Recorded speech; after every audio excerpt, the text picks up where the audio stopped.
Hi అండి. ఈరోజు లంచ్లోకి అయితే పుల్లల కర్రీ అయితే చేశానండి. పుల్లల కర్రీ అంటే అనుకుంటున్నారా అండి? ఇదేనండి గోరుచిక్కుడుకాయ కర్రీ. ఫస్ట్ అయితే వాటిని అయితే వాష్ చేసుకొని సన్నగా అయితే కట్ చేసుకోవాలి. కట్ చేసుకున్న తర్వాత వాటి వాటర్ అయితే యాడ్ చేసుకుని ఉడకబెట్టుకోవాలి. ఉడికిన తర్వాత వాటిని అయితే వడగట్టుకోవాలండి. అంతలోకి దాంట్లోకి అయితే ఉల్లిగడ్డలు పచ్చిమిర్చి అయితే సన్నగా కట్ చేసుకోవాలి. పక్కన కళాయి అయితే పెట్టుకొని అందులో ఆయిల్ వేసుకుని తిరగమాత గింజలు, ఎండుమిర్చి, కరివేపాకు అవన్నీ వేసుకున్న తర్వాత అయితే కట్ చేసిన ఉల్లిపాయలు, పచ్చిమిర్చి అయితే వేసుకొని బాగా కలుపుకోవాలి.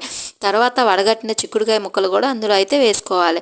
దానికి తగినంత పసుపు, సాల్ట్ అయితే వేసుకొని మూత అయితే పెట్టుకోవాలి. ఒక 5 నిమిషాలు అయితే అట్లాగే ఉంచిన తర్వాత మూత తీసి అయితే బాగా కలుపుకోవాలి.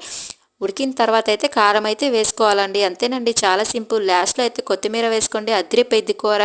మీరు ఎలా చేస్తారో ఏందో కామెంట్ అయితే చేయండి. Please subscribe. Thank you for watching.